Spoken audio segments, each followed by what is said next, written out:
Lightning like Steve McQueen. I'm in the fast lane when the light turns green. And I built tough, I ain't nothing but grit. Cause I made rugged blood, sweat, and spit.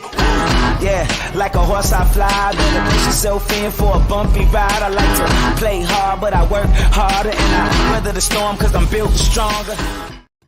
What is up, ladies and gentlemen? We are back. We are live. It is the Freight Coach Morning Show, the top morning show in transportation, coming to you guys every single weekday, 8:30 a.m. Pacific, 10:30 Central, to break down some industry headlines, and most importantly, provide some actual insight into what you can do with all of this information. If this is your first time tuning in, welcome. This is the real side of freight, ladies and gentlemen. And I say that before every single show. And what do I mean by that? I say that because I only speak to transportation professionals on this show, as well as my twice-a-week long-form podcast, because I want to talk to the right individuals who have done what you're looking to do or who are currently doing what you're trying to achieve, so you can take that information, apply it, utilize it, and see a meaningful difference in your business and your life. It's one of the many, many reasons why I proudly fly that American flag behind me every single day. A, we're the greatest nation on earth, but B, I'm living my American dream, and I want to help each and every one of you live yours as well. Happy holidays is correct. It is the day after Christmas. I'm out here putting in the work, as I know some of you guys are already piling in here into the chat. But Bill McIntyre, what is up? He says, good morning, everyone over on YouTube. Tracy St. Clair, good morning to you watching over on YouTube. Corey Buchan, good morning. He's on YouTube as well. And then we got Mr. Steven Tittle. Good morning and happy holidays, everyone. Happy holidays. I hope you guys all had a Merry Christmas and were able to spend some time with your family and disconnect for a couple of days or whatever that looks like. And, you know, this time of the year is so chaotic, right? It's crazy because it's like, you know, a lot of people are ready for 2024 to start. They're looking at, you know, maybe ways of, you know, what they think that they're going to do next year. But, you know, I one thing, you know, because this is why Ashley Fountain says, good morning to those of us who are working. Yes, Ashley, I agree with that. And Catherine Whitehouse, good morning, my friends. She says, you know, I was thinking about this, and, you know, and I might have said this last week, but it's like I stopped subscribing to like the traditional 12-month calendar, right? Because like I look at a lot of this, and, you know, and this is applicable to why I'm, you know, going live today and every day, and why I do what I, you know, what my plans are is I'm focused on the long term. I'm coming up on, you know, being self-employed here for, you know, the 4-year mark, which is, you know, crazy to think in April. So in 4 months. And I look back over this time, and my perspective has just changed on everything, right? And this is not me saying go out and start your own business or go out and do, you know, anything, but like my perspective on things that have shifted so much, because I don't look at things on the traditional calendar anymore, right? Like, because mine is the 30-year vision, like the long-term vision, and like what I have to do to achieve those things. So it's like I'm out here putting in, you know, the work today, because it's like, I know if I like, and again, maybe people out there are different. I'm not. I'm inherently a very lazy person, right? Like I don't shy away from hard work, but if I don't push myself, if I don't do these things, I'll just revert back to my old ways. And I'm bringing that up, you know, coming up on 4 years of, you know, being in business for myself it's like, it was the growth that has happened in such a short amount of time, I know comes from doing the little things every single day, right? And it's like, you know, if you follow me on social media, which obviously you guys are tuning into the show, so you do, like I do repeatedly the same stuff all the time, because that is what is required to get to different levels. And, you know, and it's applicable in sales, right? Like you can't just make one sales pitch or one sales call and expect to get results, right? Just like you can't make one social media post and all of a sudden have 1 million followers overnight, or, you know, or you can't put one podcast episode out and expect to have, you know, a Joe Rogan style show. It takes a lot of work, right? And it takes showing up when others aren't, right? Like I get a sick satisfaction in knowing that I'm putting in work when others aren't. And it's not to sit here and say like I do it for holier than thou style mentality. I'm doing it because I know that I have to do this if I'm going to level up, right? Because the person, like I've put this out on the show, and this isn't a joke, you guys. My goal is to build the largest transportation company in North American history. My goal is to build a $50 billion company by the time I'm done. What it's going to take to do that is a constant level up every single year, because the guy I am today isn't gonna cut it to when we hit $50 million in revenue. The guy that is at $50 million isn't going to cut it to when we're doing 200 million and then a billion and then so on and so forth. So it's that constant pursuit of improvement. It's that constant pursuit of going after everything and just beyond my wildest dreams of pursuing stuff, because it's like, you just never know, right? You never know when it's going to be your time. You never know what life is going to throw at you. And I don't ever want to stop and look at it as I could have done more, right? So if you're out here putting in the work this week, if you're out here, unapologetically going after what you want in life, do it. Go after it, you guys. Because frankly, who gives a fuck what some people out there are going to say? Because it's not your journey. It's not their journey. This is your journey. So it's like, if you're going to put it in and you're going to make it happen 24/7, 365. The rest can come, right? Like the quote unquote, the vacation or, the time, whatever that can come in due time. But that time is not for me right now. This is that building and earning season that I'm in. And it might be this way for the next 5 years, 10 years. Fuck, I don't know. I'm just committed to making my dreams come true. And that takes working through the holidays. That takes being there when others aren't, because that's how growth is achieved, right? It's doing what others are not willing to do. And this isn't me saying that you got to work 24/7, 365. Take time off if you need it. But if you're not where you want to be, don't be ashamed of coming into work, because that's where I am. I'm not where I want to be. And I'm going to do whatever it takes to make sure that I achieve those goals and everything. So take that into consideration. I'm going live every day this week. I got a guest coming on tomorrow. We're going to talk about, do another kind of like a year-end report, kind of what to look for in 2024 for his niche inside of transportation. Because again, you guys, I specialize in open deck and heavy haul. I got friends who specialize in other niches, and that's where you guys might find yourself in going after and prospecting. And these guys are, they're the best of the best in the industry, right? That's why I have them come on my show and talk about this, because they're doing real things. And that's what I want, is to continue to bring that on. And that's what we're going to do in 2024, right? Like, we got big plans for 2024 from a business perspective, from a content perspective. And we're just going to continue to deliver it, you guys, by bringing guests who are actually doing the work, right? Not theorizing about what they think that they might do in the event that they were ever in that situation. I bring the baddest motherfuckers in this industry on, who are actually building real companies and going through all of this stuff to help everybody springboard and overcome and kind of navigate around some of those problems that they might find themselves in, right? Because I struggle in business, right? Like I'm struggling to figure out how to build a sustainable long-term company, right? Because it's not just get financing or get investors and then all of a sudden all your problems go away. So it's like, I'm figuring it all out, and I want to continue to deliver that content every single day to help you guys out with it, right? Because at the end of the day, this shit's hard. This is really hard. And it's going to be one of those things, though, that I want to document this entire journey for everybody to kind of follow, and then hopefully get all the information from it that they can apply and see a meaningful difference in their business and their life. Like we say at the beginning of every single show. Let me see. Tim Breckenridge, good morning. Nothing stopping the freight coach this week. That's right, man. We're showing up, my man. We are showing up. Sam Hunter, he says, good morning, coach. You sound like you're feeling better. Yeah, I am, man. I think that my head cold's kind of starting to go away a little bit. That was brutal. I'm going to be honest. That one, I don't know. Like I tell my wife all the time, she has no idea what it's like to have a cold. Sydney Thiessen, good morning and happy holidays to you as well. All right. Let's break down some headlines, you guys. As always, the links to all of these articles that we break down are uploaded onto the Freight Coach YouTube channel, as well as the Coffee with the Freight Coach audio only replay which will be up almost immediately after the show. And then also shout out, I got a new episode that I dropped this morning with my friend Ed Burns over at Burns Logistics. I'm a huge fan of the entire Burns family and building up their company and what they've done and keeping it a family company and kind of where they see things and, from 2023 and, what things are looking like in 2024. So that episode is available right now, you guys. So check that one out. All right. First article we are going to break down is from FreightWaves.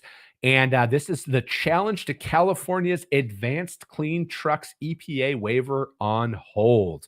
A legal challenge to the waiver granted by the EPA allowing the implementation of California Advanced Clean Trucks Act is being put on hold, thankfully. I added that part in there. On Thursday, the U.S. Court of Appeals for the District of Columbia granted abeyance of the challenge, while two other cases regarding the EPA actions on emissions make their way through the federal court system. Those cases are Ohio versus the EPA and Texas versus the EPA. The Ohio case, which has a long list of other red state plaintiffs, challenged the ability of the EPA to grant California a waiver that allows it to implement emission standards exceeding federal rules. The states filed the suit in May of 2022. Texas versus the EPA challenges the federal government's ability to mandate tighter motor vehicle emission standard.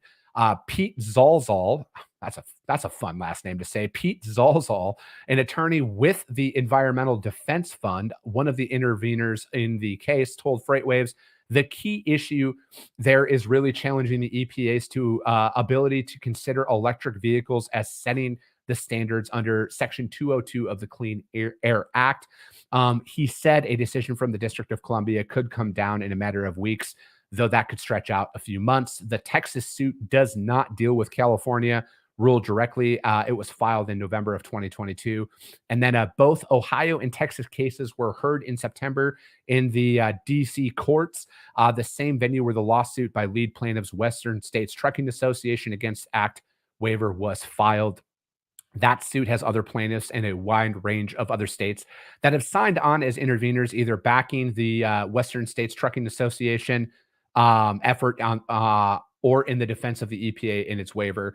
In a brief order handed down Thursday, the district court ordered that the WSTA case be held in abeyance until resolution of Ohio and Texas versus the EPA. The EPA has requested, the abeyance on November 24th. And in that request, the agency said that the briefs submitted by the plaintiffs of the WSTA case now show the large majority of issues presented in the case are, in fact, already before in court out there. So they're just saying that essentially there's some similarities between there. So therefore, they're not going to try the same case twice. Resolution of those two cases could decide or substantially narrow the issue out there. I do not feel, I truly, again, I am not a fan of big government at all. If you listen to the show, you're probably aware of that. You probably can piece together on what a lot of my opinions are. First of all, I believe in freedom over everything, right? Like I truly feel that this is a massive government overreach to tell us what we can or cannot drive, right? Like I'm not against electric vehicles. I'm against the government telling us that we have to only drive electric vehicles or a certain type of vehicle. I believe in emerging technologies in different ways out there, but I feel like let the consumer decide on what they want. And if the overwhelming amount of consumers want to buy electric, let them buy electric. But if there's people out there that want to buy diesel or gas-powered vehicles, let them do it, right? Like, because I look at it like this. From my perspective, it's only a matter of time before it's only electric, right? Like that's where it's going, in my opinion. And a lot of these, the Clean Air Act and everything else it's only pushing a narrative further and further down the gauntlet. And I don't agree with that. I truly do not agree with it. I want to breathe clean air to you guys, but if you do more than headline level research on this stuff, I've said this before. Google lithium mines. Okay. I want you to Google that and tell me, because that's one of the key components of a lot of these batteries, right? Is lithium batteries or cobalt. Go Google cobalt mines. Tell me how that is better for the environment. Truly, I want to know. I want to know your opinion. because I don't see how that's better for the environment at all. And then on top of that, I just feel like it's massive government overreach for them to come in and tell us you can only do this, right? Because again, like, what happens if the power goes out? Then what? What's our plan? What's our grand master plan if the power goes out? And then there's no way to charge the vehicles. I just want to know that, right? And I've sat there, I've because I've been, obviously, I go to trucking conferences. All right. Like, this has been a topic of conversation for the last 3 years. I was sitting at a conference in an area of the country that is frozen 6 months out of the year. I'm not going to say any states or anything like that. And one of the keynote speakers was in charge of a large power company at that time. And the question was posed, what do we do if the power goes out? Because, blizzards are a thing and ice storms are a thing and it knocks down power lines. And I quote, we can't answer that at this time. But they were all about pushing this battery powered vehicle. And these are, the power company who's saying this. Because again, follow the money. Electric would mean massive profits for them. But what do we do if the power goes out and then, there's a snowstorm? How are you going to plow the roads if it's all battery powered vehicles? And nobody can seemingly answer that. And that's my biggest problem with this at all. I'm not anti-battery powered vehicles or electric powered vehicles or hydrogen or whatever the fuck that looks like. I'm anti the government telling us that we can only have this. Because what stops the power from going out? Or, again, you want to put on your tinfoil hat, what stops them from shutting the power off if you're, doing some shit that they don't like? I just don't think that it's healthy at all. I truly don't. And again, follow the money. That's all that, really this is going to boil down to. Because just watch, you guys, when the administration changes in that, eventually, whether it's in 2024 or 2028, when it switches to the other side of the aisle, all of this stuff goes away. So, and then also the filing of the waiver came several weeks after the California Trucking Association filed suit in the district court against the implementation of the ACF, saying CARB needed a waiver to promulgate. I went to public school. Promulgate the rule. That article, you guys, was from FreightWaves. And again, this is something that you guys all need to pay attention to because California is obviously a massive trucking market. So we need to pay attention to this stuff, you guys. And again, the beauty of our system, if you don't like what this is, call your local representatives.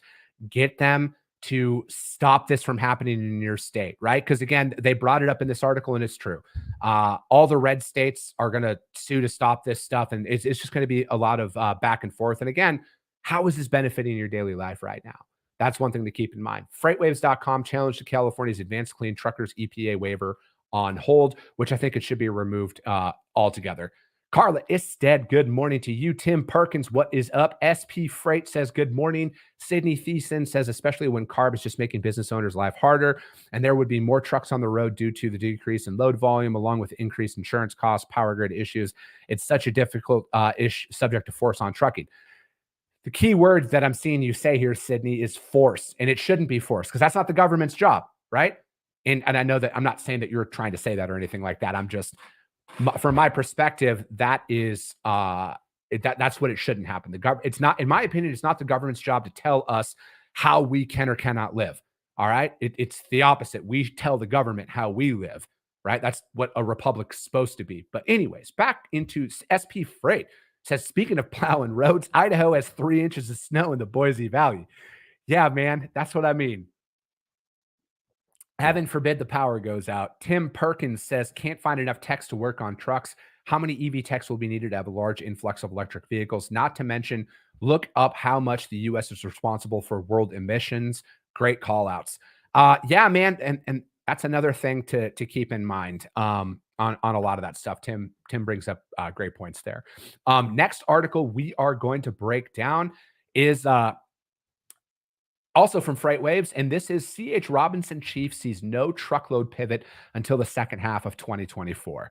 I think, when you look at a company like C.H. Robinson or other large companies talking about their predictions on the market, I pay attention to that a lot, right? Like it pulls a lot of weight when you look at the market share, and mainly you look at the amount of data that they have. And again, I personally think 2024 is going to be an absolute crapshoot. Should it go back to a normal freight market? Yeah, but there's a lot of shit going on in the world right now that could throw a wrench in things at any given time. Um, but when a company like CH Robinson is putting their predictions out there, you got to pay attention to that because they have, on paper, more data than anybody else out there. But anyways, back into the article, the president and CEO of CH Robinson said he doesn't see any meaningful pivot in the fortunes of the North American trucking market before the second half of 2024, noting that customer caution about ordering and still bloated wholesalers. Inventory levels must mute activity through the first 6 months of the year. In an interview, David Bozeman, who is the CEO, said that in the first 6 months at the helm of Robinson, he has been struck by the continued degradation of the current down cycle, especially in truckload. The amount of oversupply of truck capacity this late in the cycle has not been what he expected. It's a deep freight recession, he says. Customers of Eden Prairie, Minnesota-based, that's where CH Robinson's headquartered is, in Eden Prairie, Minnesota, remain cautious about demand and inventory replenishment. Though much of the retailer destocking is behind the industry, red stocking efforts have yet to begin in earnest, Bozeman said. At the same time, wholesalers are more top-heavy with product than they would like to be. Spot or non-contract truckload rates continue to bump along the bottom, curbed by unfavorable supply and demand climate for providers. Bozeman said, noting that Robinson is in a strong financial position, though a lot of our competitors remain in survival mode. In theory, the struggling brokerage market might be ripe for the M&A, picking for a big player like Robinson. However, Bozeman said M&A is not a top priority and noted that acquisitions and subsequent integrations can be heavy drains on time, finances, and human resources. From my perspective, what would a company like CH Robinson gain from buying another traditional freight broker? Like, I just think, like, from their perspective, again, like, CH Robinson could have hired me when they were looking for a new CEO. I put it out there, but we couldn't come to terms. I'm being sarcastic, but I don't feel like they gain, because like they don't gain any market share, right? Like Robinson's set up with everybody in the country if they want to be, right? So I think that's why, like, I could see if, again, they're not going to acquire another traditional freight broker, but I could see them acquiring another company to help, grow their overall portfolio. Because Robinson goes so much deeper than just traditional freight brokerage, as I'm sure a lot of you guys know. But, I don't see them buying another freight broker. Like who would they buy of meaningful value to them, right? That, because it's not from a customer acquisition standpoint. Like I said, they're already set up with everybody. So again, I could see them doing a different business unit that could benefit, say, their managed transportation or their warehousing or something like that. But I don't see a traditional freight broker. It's, because here later on in the article, it says that before Bozeman arrived, that they were looking to sell its global forwarding operation, which could command premium prices out there. Bozeman said he felt good about global forwarding's competitive position, noting that it is deeply involved in the big ticket global trade lanes. Bozeman said he will push to develop synergies between North American surface transportation and global forwarding, Robinson's two largest units, to drive integrated solutions and value propositions for customers. He is also targeting a 15% improvement in productivity metrics for 2024. Without elaborating, Bozeman said he felt pretty good about Robinson's portfolio of tech solutions. Bozeman is far from the only executive to wax downbeat about the truckload sector in the near term. The over-the-road market continues to be a mess. One participant in a thing was quoted out there. And I think that this is something of note here when it comes to productivity metrics in 2024. I think, again, this is just Chris Jolly's prediction. What that means is low performing employees, you better fucking buck up if you're going to want to continue to be compensated in the form of a job. next year. That's what I read when I see that a 15% of improvement in performance metrics, because I think like that's one thing. And again, you guys, that article was also from Freight Waves, CH Robinson Chief sees no truckload pivot until second half of 2024. I think that is very much going to be the tale of next year, is the day and age of mediocre performers, I don't think are going to be tolerated at scale anymore. I think that a lot of companies are going to start looking at one of two factors. And this is, again, I could be wrong, right? But I think that a lot of the larger companies are going to look at one of two factors. And I think Coyote putting out what they did last week is part of it. They kind of went after middle managers and people of like 5 years, I think, of employment or more. Generally speaking, the longer the tenured employee, the more money that they count against the P&L. And then it's going to be low performance. And I think it's going to be performance and financially based for a lot of people. I think if you're a low performer, you're going to get let go. There's not going to be a place in this market for you to continue to sit around and suck out finances from a company if you are not performing. I also think that they're going to start looking at the top compensated employees as well. And they're going to start axing them because, again, I think a lot of people, you start to look at redundancies. How many middle managers are essentially doing the exact same job, right? And this is just a hypothetical example. That's what a lot of people are going to look at. They have to, right? Because again, these companies need to stay in business, right? And they have to make tough decisions. Like executives, that's what they're there for, you guys. They're there to preserve the longevity of the company. They're not there to preserve your feelings.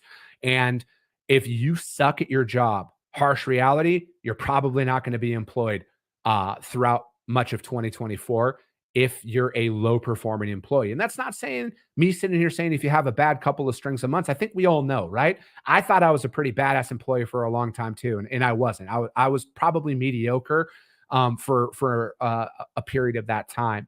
And then again, a lot of it's going to be financial. Like, unfortunately, that's how a lot of people look at things is they look at it as who's the biggest expense on our P&L and how do we get rid of them? I've had to do that in my middle management of, hey, you make too much money, you're out. And then they'll just make up some bullshit, PIP, performance improvement plan, of some metrics that you're not going to be able to reach, or they'll just do which Coyote did. Hey, either you take this severance package and leave now, or you're going to get laid off. That's the read between the lines that I came to that conclusion on. But again, I look at it like this. There's an opportunity, no matter what, that you're going to go out there and you're going to be able to dominate in 2024, right? You can. You truly can. Someone is going to win next year. I'm going to be one of them. All right? I'm calling it right now. Freight Coach Logistics is going to fucking win in 2024. Just like anybody out there listening to this show has that opportunity. You got to have a hard look at yourself in the mirror and say, what can I do differently to actually add a shitload of value to my customers, or whatever that looks like. And then that's where you're going to continue to grow in any uncertain freight market. But let me see. SP Freight says, Robinson is losing because of customer service. I can't speak to that, man. Any of my customers that I deal with, I haven't had any of those conversations. Ashley Fountain says, so excited, ... You could be wrong, but you're not. We'll see, right? I think the best way to do it is just continue to show up, look at what can you do to improve, right? How are you spending this week right now? As soon as I'm done with this call, I'm getting on the horn with my business partner. We're going to continue to talk about strategy for 2024. I'm going to put together my goals of what I'm going to achieve next year. And I'm going to be focusing on the information that I'm consuming right now. And I'm going to continue to roll that into next year because I am going to win next year. I'm going to continue to improve. I'm going to get better. And I'm going to be the absolute undeniable best version of myself next year. But I'll be back tomorrow, you guys. I got a guest coming on tomorrow. I might snag another one for Thursday. It all depends. But yeah, we'll be back. As always, you guys, if you guys got value in what you heard, subscribe to the show, you guys. Share it out there to your network, most importantly, because that's how we help more people. That's how we reach more people, is because of each and every one of you. And the fact that if you see value, your network's going to see value as well. I appreciate you guys. I love you guys. And we'll be talking to you soon.